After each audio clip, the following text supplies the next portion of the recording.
hit record. Good morning and welcome to the Transitions Academy 2021. My name is Tara Schwab with the Transitions Academy Planning Committee, and I will be the moderator for today's session. Thank you so much for Cece for presenting today. This is going to be wonderful. A couple of little housekeeping items before we get started. As usual, you have the ability to unmute yourselves, but we ask that you refrain from doing so until the end of the session. Actually, Cece and I were talking. I'm going to do my best to monitor the chat, and I will just try to interject along the way to ask Cece questions, but also she is trying to leave time at the end for Q&A. So we will do our best to get all your questions answered. So if you just want to throw them in the chat, I will be watching. And if we don't get to it at that moment, we will get to it at the end.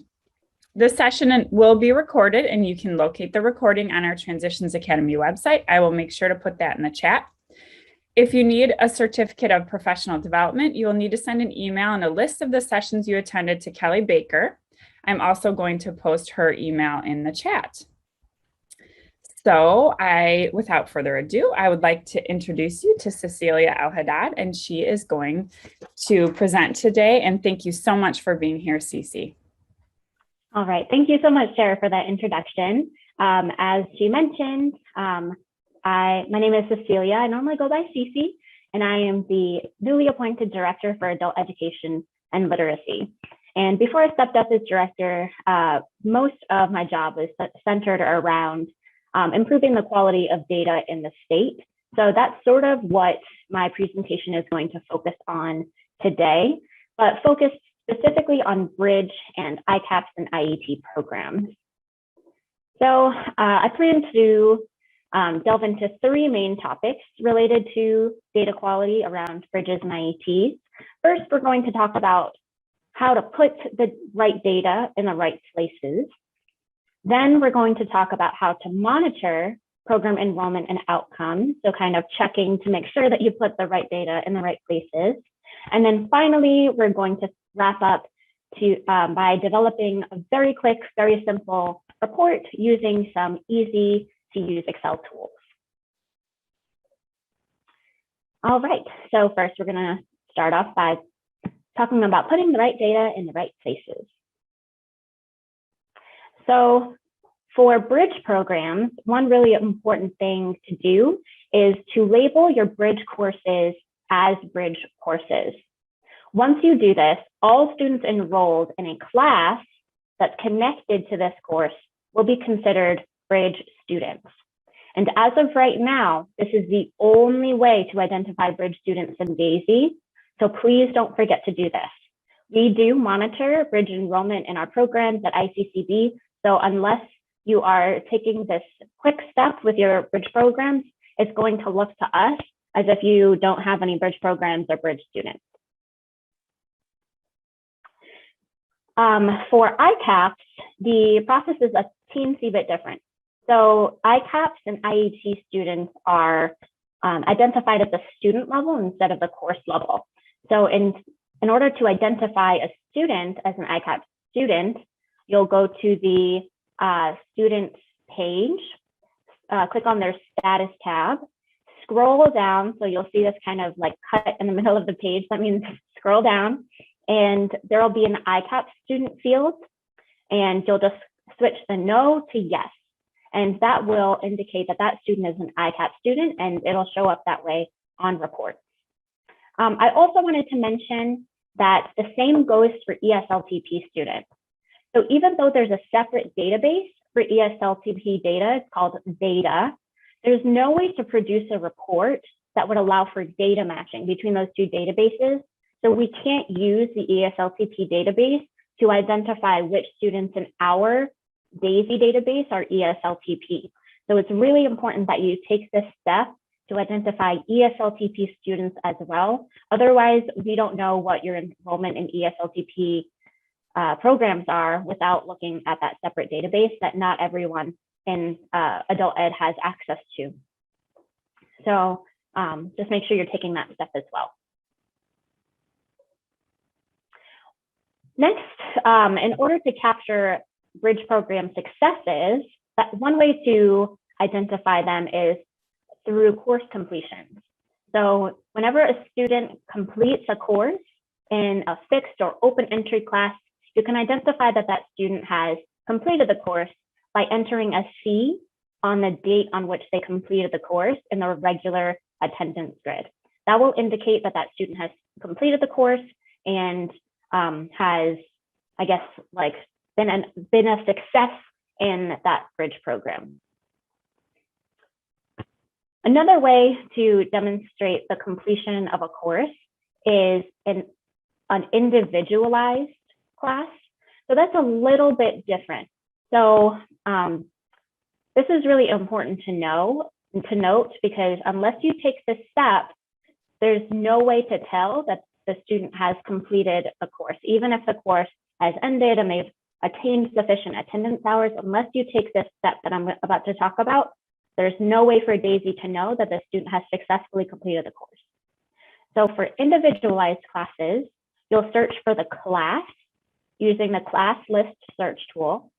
Then you'll click on the roster tab, find the student's name, and there'll be an update column all the way at the right. So you'll notice it says update. That just means you have to scroll to the right to see the entire link. You'll click on that. And then your next step is in this little pop-up window here. So in the pop-up window, you'll see class exit date and exit reason. So you'll simply enter the date on which the student completed the course. And then for the exit reason, enter completed. And that will make sure that all your students and individualized Bridge classes will also be counted as successes. Oops. There we go. So in order to capture IEP or ICAP successes, you're going to go back to that same field where you identified that the student is an ICAP student. So once you indicate that they are an ICAP student, it'll have you enter the date on which the student entered the ICAPS program. And underneath that, it'll have some more fields. So there's exited ICAPS, the date on which they exited the ICAPS, whether or not they completed, and the sector focus and the occupational focus of the ICAPS or IET program. So when a student exits an ICAPS program, you'll simply click yes for this button, enter the date on which they exited, and here you'll indicate whether or not they completed the ICAPS program. So we know that there are always students who, for some reason or another, are unable to complete a program. So if they completed the ICAPS program successfully, it's really important to indicate that they've completed it. Every time you indicate that a student completes an ICAPS program, that is a measurable skill gain. So please make sure that you're taking a moment to indicate this, because it'll really help your program's MSG rate in the long run. BC, there is one question in the chat that's relevant to this completion before we move on. It says, is this same instruction for all online classes? We need to mark exit and completed at the end? No, so only for individualized classes for which there is no regular attendance grid. So for fixed entry classes, open entry classes, and hybrid classes, you do not have to take this step. You'll indicate that a student has completed those kinds of classes on the regular attendance grid by entering a C on the date on which they completed the course. Another question that I often get is, can we say that a student completed the course if they missed the last day? And oftentimes the last day is just like a celebration. The students like get a certificate.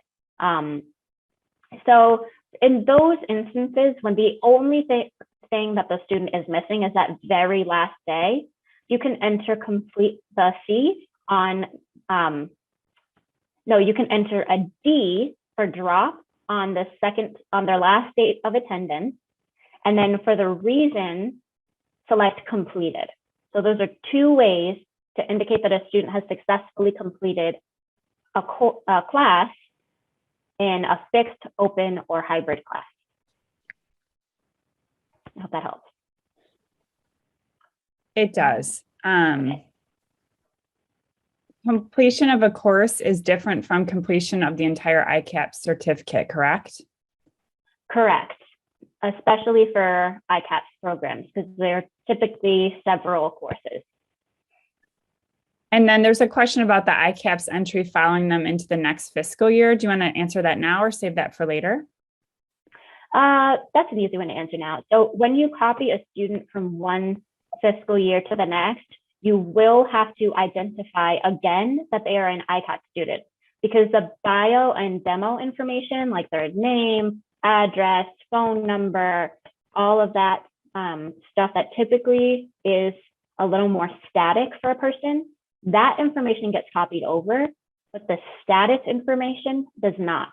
So every year, even if the student was already enrolled, if the student was enrolled on June 30th and they're getting copied over on July 1st, you still have to re-enter all of their status information, or else the student will be in an error state. So if the student was in an ICAPS program and they're being copied over to a new fiscal year, again, you will need to indicate that they're an ICAPS student. Any other questions? I think this last one related to, and then I think I got them all. Let's see. I believe you previously mentioned that the process for marking Bridge students as having completed would soon change in DAISI, similar to ICAPS marking, yes. Is that still the case? If so, when do you anticipate that change to occur in DAISI? Awesome. People are coming to my training. That's very encouraging. Yes, absolutely. So, yes, I did. I did mention that in a previous training.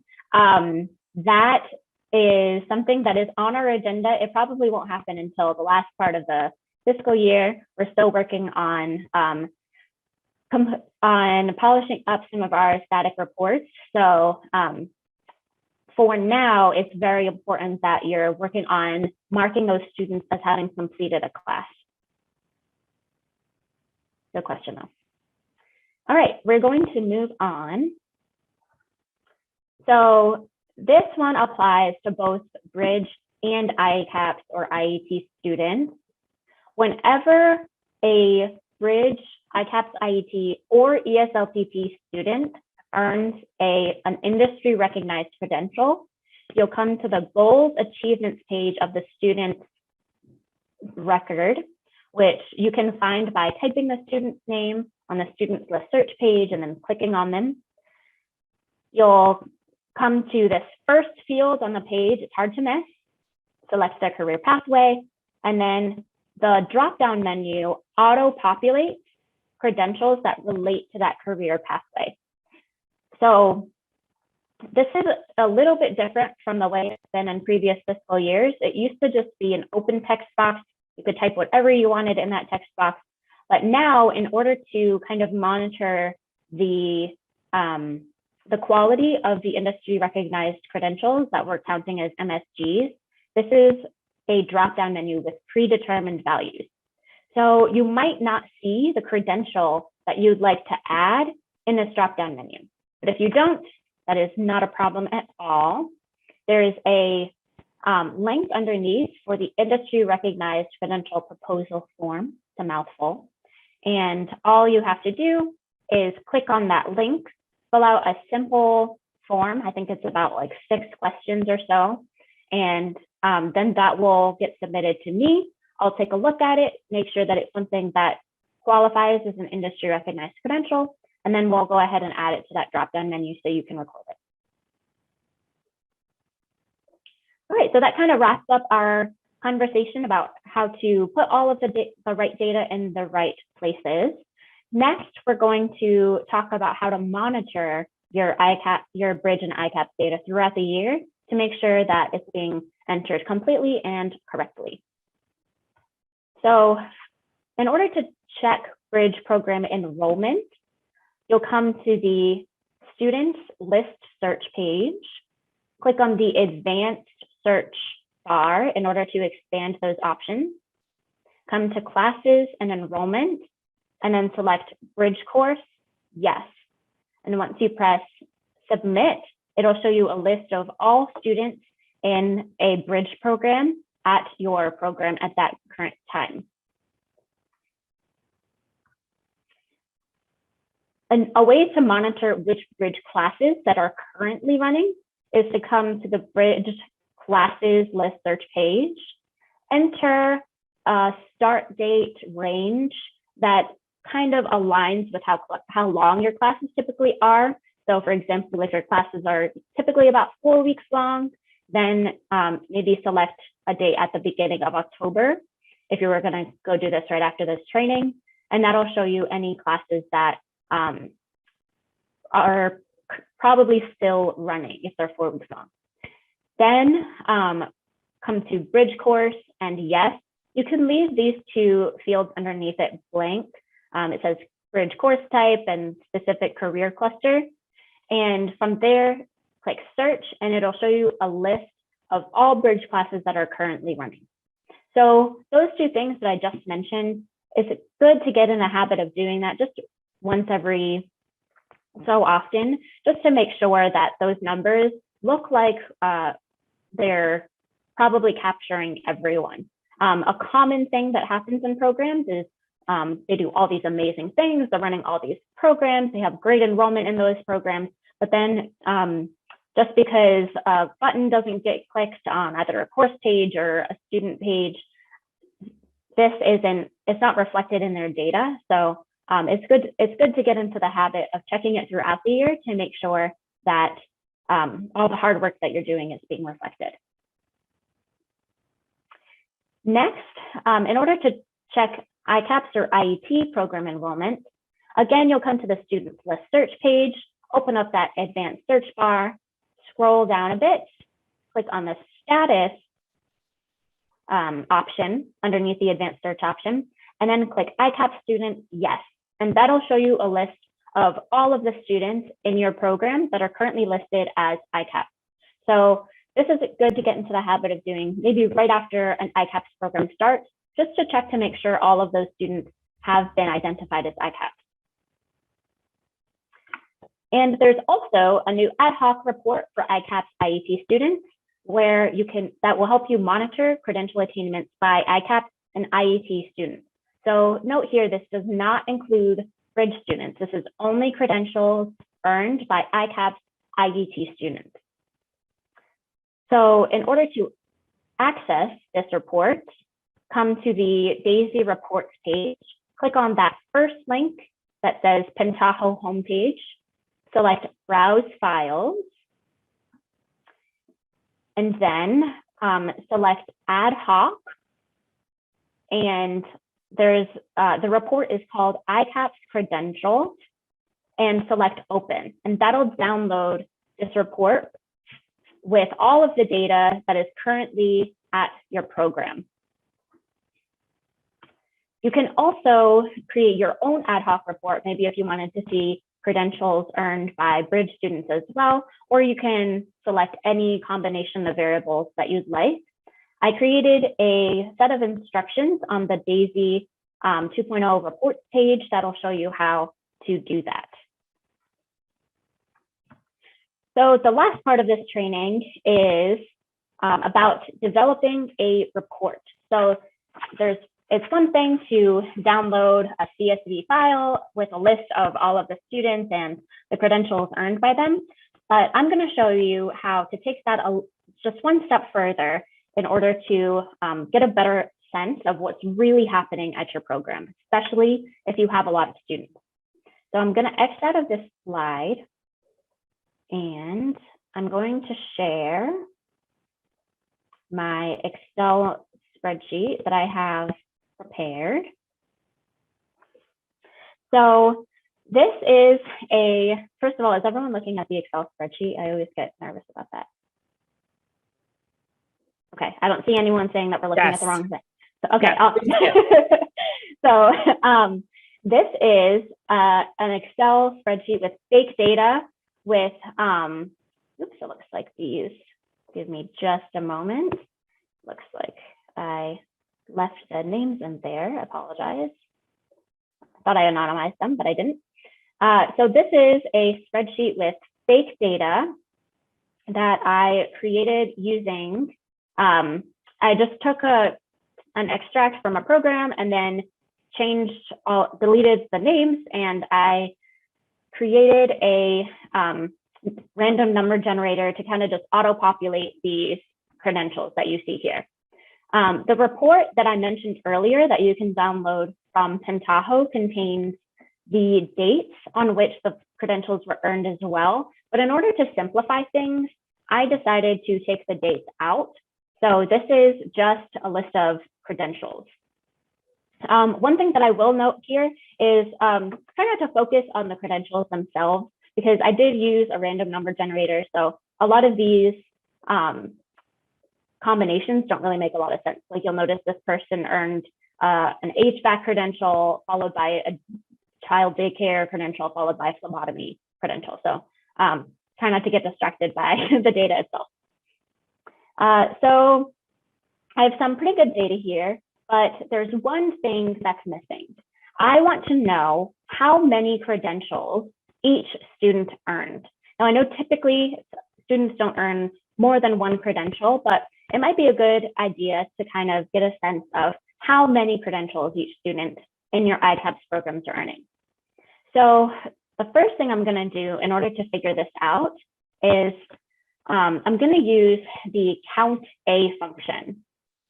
So I'm going to type equals count A, and then I'm going to highlight these 4 cells and press enter. Now, I'm noticing this doesn't look right because it's saying that the student earned 4 credentials, but they really only earned 3. So that's because each time a student didn't earn a credential, there's this hyphen here. So in order to get a true number, I'm going to have to delete all of these hyphens. So doing that is actually pretty simple. You'll just highlight these 4 columns, choose find and select here, replace, and I'm going to replace all of these hyphens with nothing. So now anytime there's a hyphen, it's just going to be deleted and nothing is going to be in its place. So replace all. And now you'll see that the number of credentials is correct. It's 3. So I'm going to click this little box in the bottom right corner, and it's going to auto-populate all the way down. So now I have a list of all of the credentials earned by all of my ICAP students here. So it looks like there were 44 credentials earned total. And on average, each student earned about 2.93. So if you're looking for a quick summary of a selection of data, it's always good to pay attention to the bottom right corner of your screen here. It has a quick little summary there. So I could stop here if I wanted, but I want to take it a step further. So next, I'm going to create a very simple pivot table in order to summarize these data. So I'm going to come to Insert, Pivot Table, and press OK. Now you'll notice that a pivot table comes up here, and then you'll have all of the fields in the report pop up on the right. And just to note, if you're having trouble following along here, no worries at all. There's going to be an Excel training in a couple of weeks, and the link to those Excel trainings is going to be in these slides.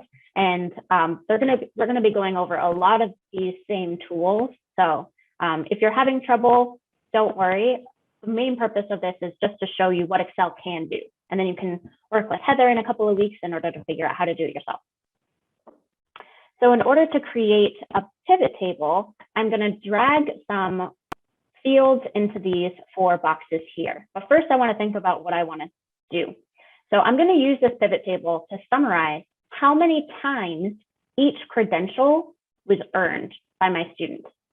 So I'm going to take first credential reported and drop it in the rows.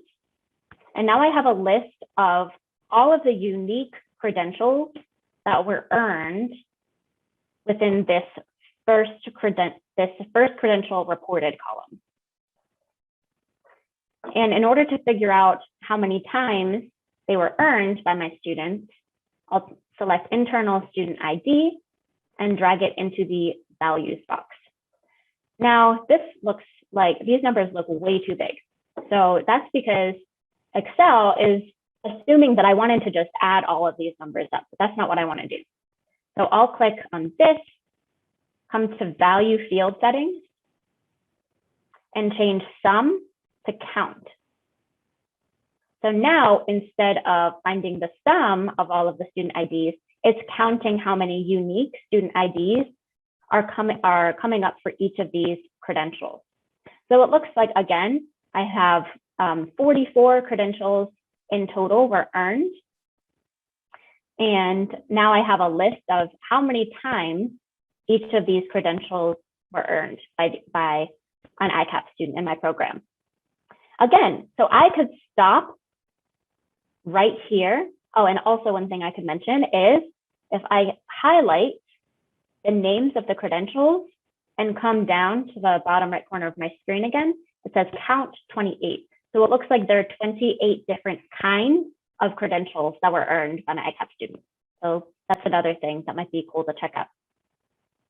So I could stop here with my table, but I'm going to take it a step even further and summarize it with a chart.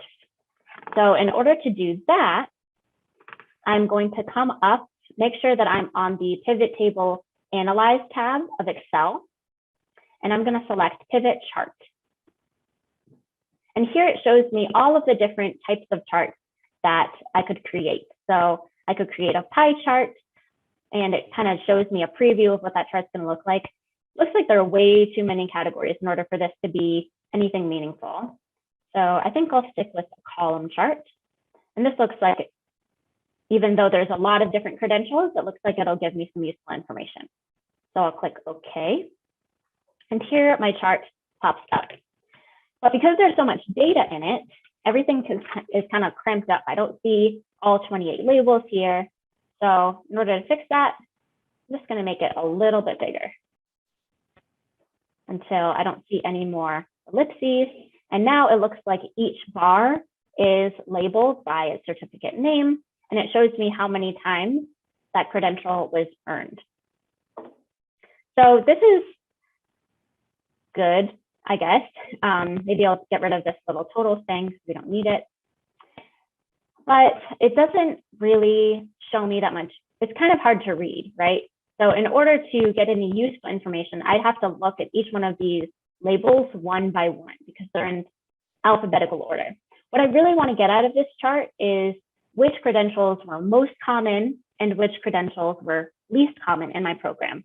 So in order to get that information a little faster, I'm going to resort these values here.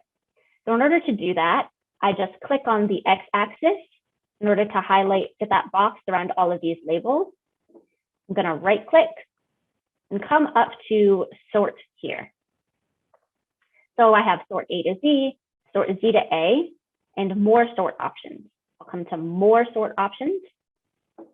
And so you get this drop-down field here, and that gives you an option of which piece of data I want to sort by.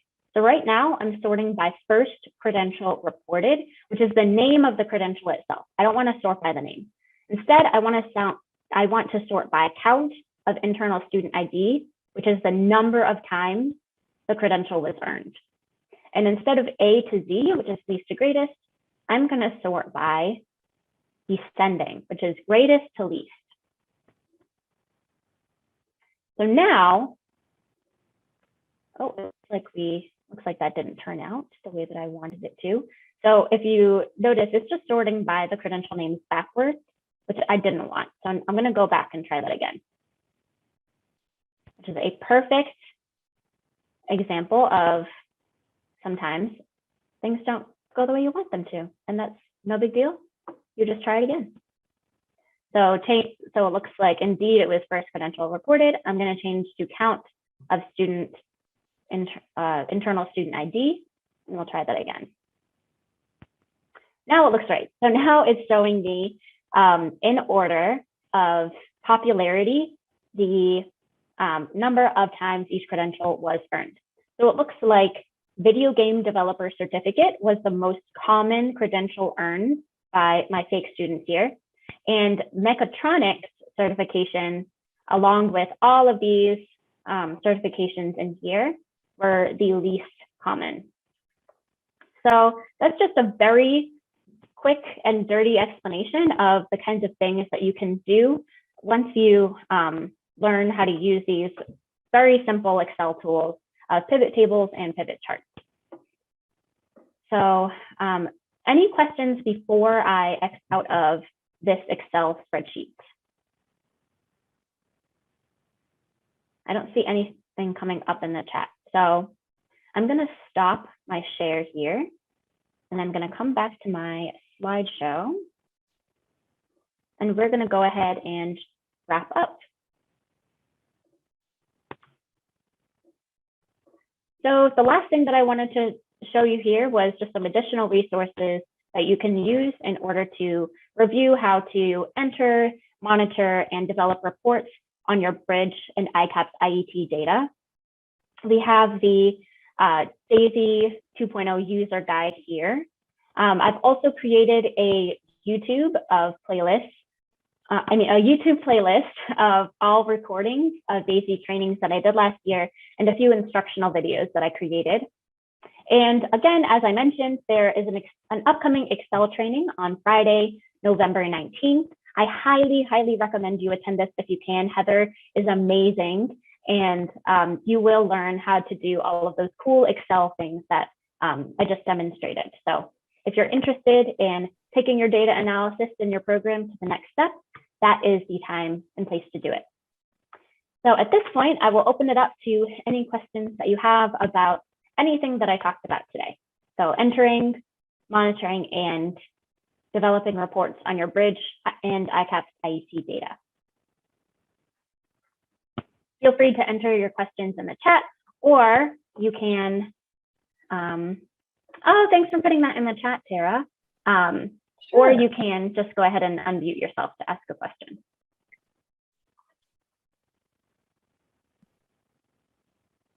And don't be shy. If you're thinking of something, other people are probably thinking of it too.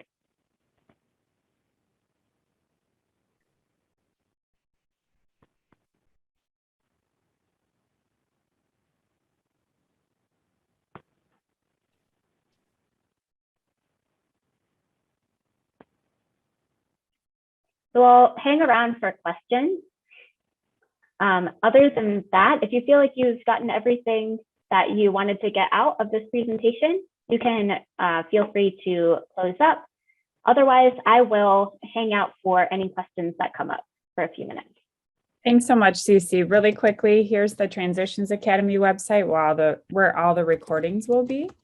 And then remember that if you need a professional development certificate, please just email Callie Baker at the email address that I just put in the chat and give her your name and the name of a list of the sessions that you attended, and she will get those to you. So that's my kind of wrapping up there. And then I'll mute myself and hang around for questions with you. Thanks, Sarah.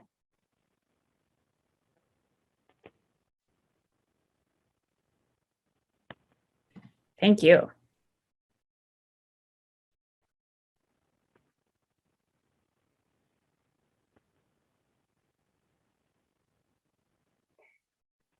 Looks like we have a few people still hanging around. So if you're still hanging around, you can go ahead and type a question that you have into the chat or unmute yourself to ask a question. Otherwise, feel free to log off and enjoy the rest of your day.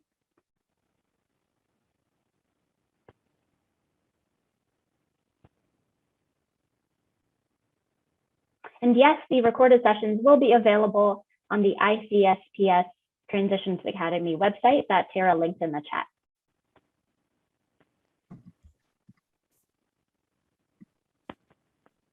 Here it is one more time.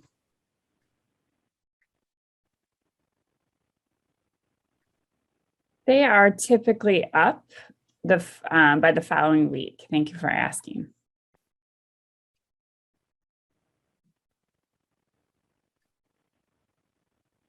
Oh, sorry, I misread that question. I thought it said will. Missed the when. Oh, I did too. I thought when was a follow-up question.